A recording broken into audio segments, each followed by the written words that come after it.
ഏത് റോളാണ് നിങ്ങൾ അപ്ലൈ ചെയ്യേണ്ടത്? നിങ്ങൾക്ക് സീറോ എക്സ്പീരിയൻസ്, അതൊരു വളരെ വലിയ പൊട്ടത്തെറ്റാണ്. ബിഗ് ഫോർ ഫേമിൽ നിന്ന്. ഹായ്, എൻ്റെ പേര് ദേവിക. ഞാനിവിടെ ഓസ്ട്രേലിയയിൽ ഒരു അക്കൗണ്ടൻ്റ് ആയിട്ട് വർക്ക് ചെയ്യാണ്. And welcome back to my channel.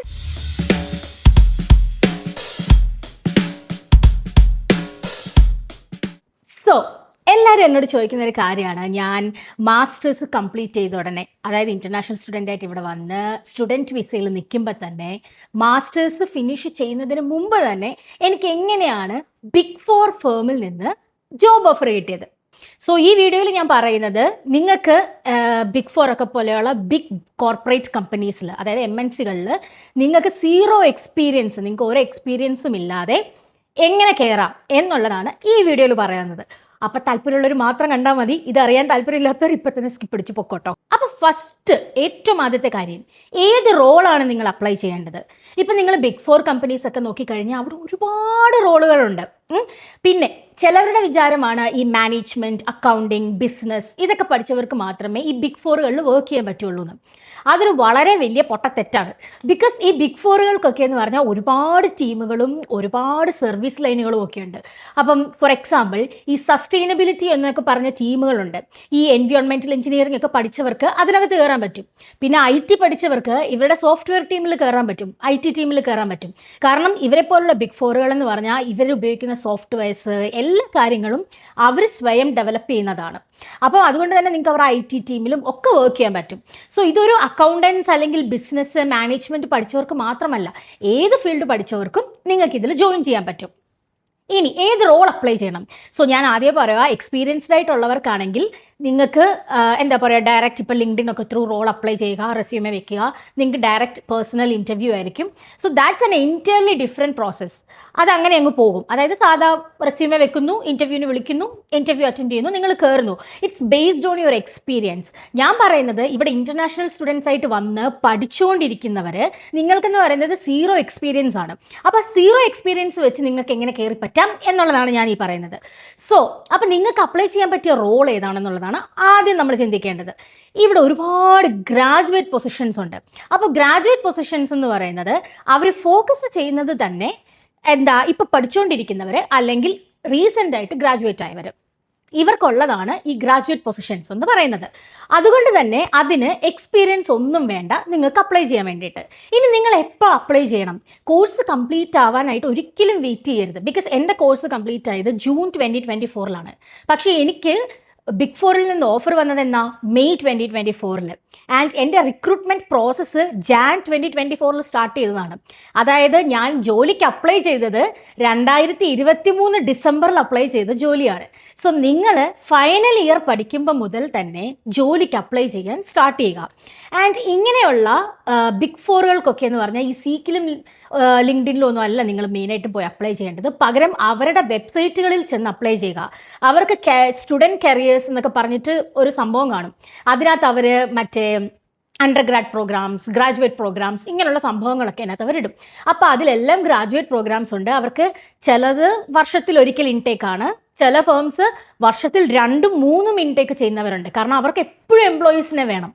അപ്പം അങ്ങനെയുള്ളിടത്ത് പോയി നിങ്ങൾ അപ്ലൈ ചെയ്യുക. ഇനി അപ്ലൈ ചെയ്യുമ്പോൾ നിങ്ങൾക്ക് നല്ലൊരു റെസ്യൂമെ ഉണ്ടായിരിക്കണം, പിന്നെ നല്ലൊരു കവർ ലെറ്റർ വയ്ക്കുക. ഇത്രയേ ഉള്ളൂ കാര്യം. ഇനി നിങ്ങളിപ്പോൾ വിചാരിക്കുന്നുണ്ടായിരിക്കും, ഒരു എക്സ്പീരിയൻസും ഇല്ലാത്ത ഒരാളെ അവരെങ്ങനെ എന്തിൻ്റെ ബേസിൽ ഹയർ ചെയ്യും? ഇവിടെയാണ് ട്വിസ്റ്റ്. കാരണം ബാക്കിയുള്ള ജോലിക്ക് അപ്ലൈ ചെയ്യുമ്പോൾ എന്ന് പറഞ്ഞാൽ നിങ്ങളുടെ എക്സ്പീരിയൻസും ഒക്കെ വെച്ചിട്ടാണ് നിങ്ങളെ ഇൻ്റർവ്യൂ ചെയ്ത് നിങ്ങളെ ജോലിക്ക് എടുക്കുക. പക്ഷേ ഇവിടെ നിങ്ങൾക്ക് എക്സ്പീരിയൻസ് ഇല്ലാത്തതുകൊണ്ട് തന്നെ ഇവരുടെ റിക്രൂട്ട്മെൻറ്റ് പ്രോസസ്സ് നല്ല ടഫാണ്. കാരണം ഒരു ലെവലൊന്നുമല്ല, ഇവർക്കൊരു 4-5 ലെവൽ ഇൻ്റർവ്യൂ ഉണ്ട്. സോ അതിന് നിങ്ങൾ നല്ല രീതിയിൽ പ്രിപ്പയർ ചെയ്യണം. അപ്പം അതിൻ്റെ പ്രിപ്പറേഷൻ എന്ന് പറയുന്നത് ഒരു ലോങ് പ്രൊസീജിയർ തന്നെയാണ്. സോ അത് ഞാൻ വേറൊരു വീഡിയോ ആയിട്ട് ഇതിന് ശേഷം ഞാൻ അപ്ലോഡ് ചെയ്യാം. കാരണം അതിനകത്ത് ഒരുപാട് സെഗ്മെൻറ്റുകളുണ്ട്. ആദ്യം ഒരു ഗെയിമുണ്ട്, പിന്നൊരു ഇത് പല ഫേമുകൾക്കും പലതായിരിക്കും, പക്ഷെ ഓൾമോസ്റ്റ് ഇവർക്ക് സിമിലർ സ്റ്റേജസ് ആയിരിക്കും. ഗ്രാജുവേറ്റ് പൊസിഷനിലേക്ക് ഹയർ ചെയ്യുമ്പം പല ഗെയിംസ് ഉണ്ട്, ടെസ്റ്റുകളുണ്ട്. അതിപ്പം സൈക്കോമെട്രിക് ടെസ്റ്റുകളൊക്കെ ഉണ്ട്, പിന്നെ റെക്കോർഡഡ് വീഡിയോ ഇൻ്റർവ്യൂസ് കാണും. ഇതിൽ ഏറ്റവും വലിയ വില്ലൻ ഗ്രൂപ്പ് ഡിസ്കഷൻസ് കാണും, പിന്നെ പേഴ്സണൽ ഇൻ്റർവ്യൂസ് കാണും. അങ്ങനെ പല സ്റ്റേജസ് ഉണ്ട്. അപ്പോൾ അതിന് ഓരോന്നിനും എങ്ങനെ പ്രിപ്പയർ ചെയ്യണം എന്നുള്ളൊരു വീഡിയോ ഞാൻ ഇതിന് ശേഷം ഇടാം. അപ്പോൾ ഇതിൽ ഞാൻ പറയുന്നത് എങ്ങനെ നിങ്ങൾക്ക് ഈ ഒരു പൊസിഷനിലേക്ക് കയറാം എന്നാണ് ഞാൻ പറയുന്നത്.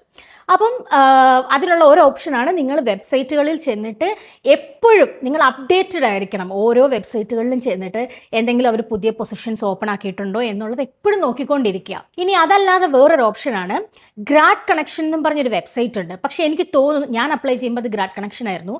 പക്ഷേ ഇപ്പോൾ എനിക്ക് തോന്നുന്നത് സി കണക്ഷനോ അങ്ങനെ എന്തോ ഒരു സീക്കോ ആയിട്ട് അവർ മേർജ് ചെയ്തിട്ട് സി കണക്ഷനോ അങ്ങനെ എന്തോ ഒരു സാധനമാണ്. അതിനകത്ത് ബേസിക്കലി ഗ്രാജുവേറ്റ് ജോബ്സ് മാത്രമാണ് വരുന്നത്. ഇനി ഈ പറയുന്ന കാര്യം ബിഗ് 4 മാത്രമല്ല, അല്ലാതെയുള്ള MNCകൾ ഉണ്ടല്ലോ, അവർക്കൊക്കെ ഈ ഗ്രാജുവേറ്റ് പ്രോഗ്രാംസ് ഉണ്ട്. ആ ഗ്രാജുവേറ്റ് പൊസിഷൻസ് എല്ലാം തന്നെ ഈ സി കണക്ഷൻ അങ്ങനെ എന്തോ ആണ് അതിനകത്ത് വരും. അപ്പോൾ അക്കൗണ്ടൻസോ അല്ലെങ്കിൽ കൺസൾട്ടിങ് മാത്രമല്ല, മറിച്ച് എഞ്ചിനീയേഴ്സിനും പിന്നെ ലോ പഠിച്ചവർക്കും ഒക്കെയുള്ള ഗ്രാജുവേറ്റ് പൊസിഷൻസ് അതിനകത്ത് കാണും. അപ്പം നിങ്ങൾക്ക് അതിനകത്ത് ചെന്നിട്ട് ഇതുപോലെയുള്ള ഗ്രാജുവേറ്റ് പൊസിഷൻസിന് അപ്ലൈ ചെയ്യാം. ഇനി റെസ്യൂമെ എപ്പോഴും നിങ്ങൾ ആദ്യം ഓർക്കേണ്ട കാര്യം, നിങ്ങളൊരു ഫ്രഷറാണ്. ഓക്കെ, നിങ്ങൾക്ക് വലിയ എക്സ്പീരിയൻസ് ഒന്നുമില്ല, നിങ്ങളൊരു 0 എക്സ്പീരിയൻസ് ആണ്. അതുകൊണ്ട് തന്നെ നിങ്ങൾക്ക് ഒരു പേജിൽ കൂടി ഒരു റെസ്യൂമയുടെ ആവശ്യമില്ല. നിങ്ങളുടെ റെസ്യൂമെ എന്ന് പറയുന്നത് ഇങ്ങനെ അലിച്ചു വാരി, ഞാൻ മറ്റേ എന്താ പറയുക, കോളം തയ്ക്കാൻ വേണ്ടിയിട്ട് ഞാൻ കോളേജിൽ അത് ചെയ്തു ഇത് ചെയ്തു അങ്ങനെയൊന്നും എഴുതിയിട്ട് ഒരു കാര്യമില്ല. ഇവിടെ എന്ന് പറഞ്ഞാൽ എനിക്ക് കിട്ടിയ ഏറ്റവും നല്ലൊരു ഉപദേശമായിരുന്നു കേട്ടോ. ഞാൻ ഇവിടെ പാർട്ട് ടൈം ജോലി ചെയ്തുകൊണ്ടിരിക്കുന്ന സമയം, അതായത് ഫൈനൽ ഇയർ പഠിക്കുന്ന സമയത്ത്, അപ്പോൾ ഞാനൊരു റെസ്റ്റോറൻറ്റിലാണ് വർക്ക് ചെയ്യുന്നത്. അപ്പോൾ ആ റെസ്റ്റോറൻറ്റിൻ്റെ ഓണർ എൻ്റെ അടുത്ത് വന്ന് ചോദിച്ചിങ്ങനെ, ദേവിക എന്തായി, ഫൈനൽ ഇയർ അല്ലേ, ജോബിനൊക്കെ അപ്ലൈ ചെയ്ത് സ്റ്റാർട്ട് ചെയ്തോ? ഞാൻ പറഞ്ഞു സ്റ്റാർട്ട് ചെയ്തു, ഞാനിങ്ങനെ അപ്ലൈ ചെയ്യാൻ തുടങ്ങി. അപ്പോൾ എന്നോട് ചോദിച്ചു റെസ്യൂമെ ഒക്കെ നല്ല രീതിയിലാണോ പ്രിപ്പയർ ചെയ്തേക്കുന്നത് എന്ന് ചോദിച്ചു. അപ്പോൾ ഞാൻ പറഞ്ഞു അപ്പോൾ പുള്ളി എനിക്കൊരു അഡ്വൈസ് തന്നു. അത് എന്താണെന്ന് വെച്ച് കഴിഞ്ഞാൽ, Devika you are a fresher, നിനക്കിവിടെ 0 എക്സ്പീരിയൻസ് ആണ്. സോ ഒരിക്കലും നിൻ്റെ റെസ്യൂമെ ഒരു പേജിൽ കൂടുതലായിരിക്കില്ല. പിന്നെ നീ ഭയങ്കര സംഭവമാണെന്ന് കാണിക്കാൻ വേണ്ടി കോളേജിൽ പഠിച്ചപ്പോൾ ഞാൻ ചെയ്ത ചെറിയ ചെറിയ ചെറിയ സാധനങ്ങളൊക്കെ എഴുതി വെറുതെ റെസ്യൂമെ വൃത്തികേടാക്കരുത്. പകരം ഒരൊറ്റ പേജ് റെസ്യൂമെ, ഏറ്റവും നിങ്ങൾ ചെയ്ത എന്തെങ്കിലും വാല്യുബിൾ ആയിട്ടുള്ള പ്രോജക്റ്റ്, നിങ്ങളുടെ കോഴ്സ്, അങ്ങനെ ഇമ്പോർട്ടൻ്റ് ആയിട്ടുള്ള കാര്യങ്ങൾ, പിന്നെ ആദ്യത്തെ ഒരു ഇൻട്രൊഡക്ഷൻ ഉണ്ടല്ലോ റെസ്യൂമയുടെ സ്റ്റാർട്ടിൽ, നിങ്ങളെപ്പറ്റി ഒരു ഷോർട്ട് ഇൻട്രൊഡക്ഷൻ, അത് പക്കായിട്ട് എഴുതുക. അങ്ങനെ ഒരു നല്ല ഷോർട്ടായിട്ടുള്ള എന്നാൽ ക്ലീൻ ആയിട്ടുള്ള ഒരു സ്റ്റാൻഡേർഡ് റെസ്യൂമെ ആയിരിക്കണം. ഒരിക്കലും 2 പേജ് റെസ്യൂമെ നിനക്ക് ആവശ്യമില്ല. ഒരു എക്സ്പീരിയൻസ്ഡ് ആളാണെങ്കിൽ ശരിയാണ്, അവരവിടെ വർക്ക് ചെയ്തിട്ടുണ്ട്, സോ അവർക്ക് അവിടെ വർക്ക് ചെയ്ത കാര്യങ്ങളെ പറ്റി പറയണം. നീ അതൊന്നുമല്ല, നീ ജസ്റ്റ് ഒരു സ്റ്റാർട്ടറാണ്, നീ ഒരു ഫ്രഷറാണ്. അപ്പോൾ അതുകൊണ്ട് തന്നെ നിനക്ക് ഒരൊറ്റ പേജിൻ്റെ റെസ്യൂമയുടെ ആവശ്യമേ ഉള്ളൂ. അങ്ങനെയാണ് ഞാൻ ഉപയോഗിച്ചത്, ആൻഡ് ഇറ്റ് വർക്ക്ഡ്. എനിക്കത് വളരെയധികം നന്നായിട്ട് ഉപയോഗപ്രദമായി. ഞാൻ പുള്ളിയുടെ അഡ്വൈസാണ് കേട്ടത്. അപ്പോൾ അതുകൊണ്ട് തന്നെ നിങ്ങളിപ്പോൾ എന്നോട് ചോദിക്കുകയാണെങ്കിൽ ഞാൻ ഉറപ്പായിട്ടും പറയും ഒരൊറ്റ പേജിൻ്റെ റെസ്യൂമേ ആവശ്യമുള്ളൂ. അതിനകത്ത് ഞാനാണെങ്കിൽ ഉണ്ടാക്കി വെച്ചിരുന്ന റെസ്യൂമേക്കകത്ത് ഞാൻ നാട്ടിൽ കോളേജിൽ പഠിക്കുമ്പോൾ ചെയ്ത പ്രോജക്റ്റുകളൊക്കെ ചുമ്മാ എഴുതിയൊക്കെ എന്തെങ്കിലുമൊക്കെ വേണ്ടേന്നും പറഞ്ഞിട്ട്. പക്ഷേ പുള്ളി ഇത് പറഞ്ഞതിന് ശേഷം ഞാൻ അതൊക്കെ എടുത്ത് മാറ്റി.